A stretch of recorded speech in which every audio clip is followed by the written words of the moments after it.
Khammam revenue division పరిధిలో 278 revenue గ్రామాలు, 416 గ్రామ పంచాయతీలు ఉన్నాయి. డివిజన్ విస్తీర్ణం 2939 చదరపు కిలోమీటర్లుగా ఉంది. ఖమ్మం, పాలేరు, మధిర, వైరా నియోజకవర్గాలతో కొనసాగుతున్న ఈ డివిజన్ వ్యాప్తంగా పర్యవేక్షణ ఖమ్మం కేంద్రంగా నిర్వహించడం యంత్రాంగానికి భారంలా మారింది. ఇక ప్రజల నుంచి అందే వినతులు పరిశీలన ఉద్యోగులకు ఇబ్బందిగా ఉంటుంది.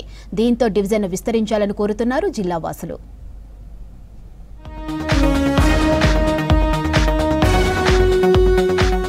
ఖమ్మం నుంచి మధిరకు 55 కిలోమీటర్లు, ఎర్రుపాలెం 70 కిలోమీటర్ల దూరంలో ఉంటుంది. మధిర నియోజకవర్గ పరిధిలో మధిర, ఎర్రుపాలెం, ముదిగొండ, చింతకాని, బోనకల్ మండలాలకు గాను మధిర, ఎర్రుపాలెం డివిజన్ కేంద్రానికి దూరంగా ఉన్నాయి. అక్కడ తహసీల్దార్ కార్యాలయాల్లో పరిష్కారం కాని సమస్యల కోసం ప్రజలు ఖమ్మం ఆర్డీఓ కార్యాలయంతో పాటు కలెక్టరేట్ కు వస్తున్నారు. ఈ 5 మండలాలతో మధిర డివిజన్ ఏర్పాటు చేస్తే అక్కడ సమస్యల పరిష్కారానికి అవకాశం ఏర్పడుతుంది. అలాగే పాలన కూడా అధికారులకు సులభతరం అవుతుంది. ఉట్నూరు డివిజన్ 4 మండలాలతో, మెట్పల్లిలో 3 మండలాలు, కోరుట్ల డివిజన్ లో 4, తూప్రాన్లో 5 మండలాలు, పరకాల 5 మండలాలు, ఎల్లారెడ్డి 4 మండలాలతో ఉన్నాయి. వీటితో పోలిస్తే 5 మండలాలతో కూడిన మధిర నియోజకవర్గాన్ని రెవెన్యూ డివిజన్ గా ఏర్పాటు చేస్తే ప్రజల ఇక్కట్లు తీరతాయి. రాష్ట్రంలో అతిపెద్ద రెవెన్యూ డివిజన్లుగా ఖమ్మం, కొత్తగూడెం 15 మండలాలతో ఉన్నాయి. వీటి తర్వాత ఆదిలాబాద్, వనపర్తి, సూర్యాపేట రెవెన్యూ డివిజన్లలో 14 చొప్పున మండలాలను చేర్చారు. మధిర ప్రాంతం రైతాంగానికి బేసిక్ గా ఉన్న ప్రాంతం. మధిరనే రెవెన్యూ డివిజన్ గా చేయాలని చెప్పేసి విజ్ఞప్తి చేస్తున్నాం. ఎందుకంటే ఇక్కడ రైతులు ఎక్కువగా ఉన్నారు. అట్లాగనే చరిత్ర కలిగినది. ఒకప్పుడు తాలూకాగా ఉన్నది.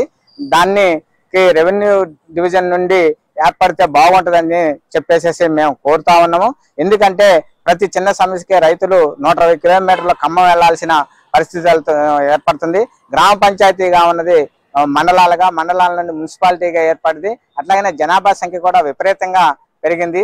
అందుకని గతంలో కూడా చాలా కార్యక్రమాలని, ధర్నాలు నిర్వహించడం, అట్లాగనే అధికారులకు రిప్రజెంటేషన్స్ కూడా మేము ఇచ్చినాము. ఖమ్మం డివిజన్ పరిధిలో 2011 కుటుంబాలు. జనాభా లెక్కల ప్రకారం ఖమ్మం రెవెన్యూ డివిజన్ పరిధిలో 2,94,015 కుటుంబాలు ఉండగా ఎస్సీ జనాభా 2,04,074 కాగా ఎస్టీ జనాభా 1,53,523 కాగా ఇతర జనాభా 7,14,160 ఉండగా ఖమ్మం రెవెన్యూ డివిజన్ పరిధిలో 10,71,757 లక్షల జనాభా ఉంది. ఖమ్మం రెవెన్యూ పరిధిలో 15 మండలాలు ఉండగా రెవెన్యూ గ్రామాలు 276, గ్రామ పంచాయతీలు 416 ఉన్నాయి. మధిర నియోజకవర్గ పరిధిలో 5 మండలాలు, ఎర్రుపాలెం, బోనకల్, చింతకాని, ముదిగొండ మండలాలు ఉండగా మధిర నియోజకవర్గం వ్యాప్తంగా 2,69,702 లక్షల మంది జనాభా ఉన్నారు.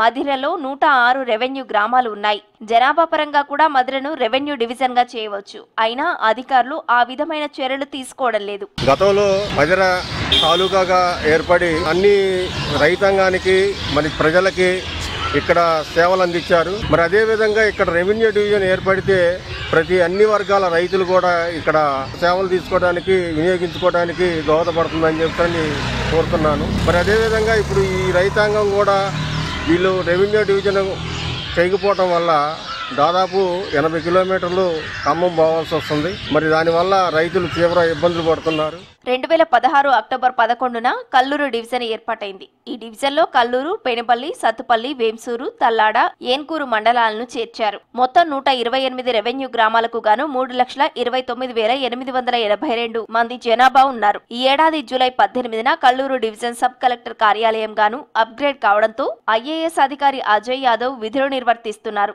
కల్లూరు డివిజన్ పరిధిలోని 6 మండలాలు గతంలో ఖమ్మం డివిజన్ పరిధిలోనే కొనసాగాయి. ప్రస్తుతం కల్లూరు డివిజన్ ఏర్పాటుతో అక్కడక్కడే సమస్యలు పరిష్కరిస్తుండగా ఖమ్మంకు వచ్చే ఫిర్యాదులు తగ్గాయి. ఈ విషయాన్ని పరిగణలోకి తీసుకొని మధిర కేంద్రంగా డివిజన్ ఏర్పాటు చేయాలనే వినతులు వెల్లువెత్తుతున్నాయి. తెలంగాణ రాష్ట్రం ఏర్పడిన తర్వాత ఖమ్మం జిల్లాలో మరి మధిర నియోజకవర్గంలో గత ప్రభుత్వం పట్టించుకోకపోవడం వల్ల రెవెన్యూ డివిజన్ రాలేదు. ఇదే రెవెన్యూ డివిజన్ కోసం గతంలో మరి నిరాహార దీక్షలు చేయడం జరిగింది. మరి రెవెన్యూ డివిజన్ విషయంలో మేము ఏర్పాటు చేస్తామని చెప్పి మాట తప్పారు. మధిర డిప్యూటీ సీఎం గా పనిచేస్తున్నటువంటి మల్లు బట్టి విక్రమార్క గారు రెవెన్యూ డివిజన్ కోసం సహాయ సహకారాలు అందిస్తారని అధికారులు స్పందించి మధిర కేంద్రంగా డివిజన్ ఏర్పాటు చేయాలని కోరుతున్నారు స్థానికులు.